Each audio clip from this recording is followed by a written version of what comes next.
बाळांनो, एक गोष्ट कायम लक्षात ठेवा, पैसा गमावला तर तो पुन्हा मिळू शकतो, पण आत्मसन्मान गमावला तर तो पुन्हा मिळवणं कठीण आहे.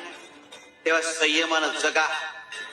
संयम हीच खरी शक्ती आहे. जेव्हा तुम्ही कुणासाठी काहीतरी चांगलं करत असता तेव्हा तुमच्यासाठी देखील कुठेतरी काही चांगलं होत असतं.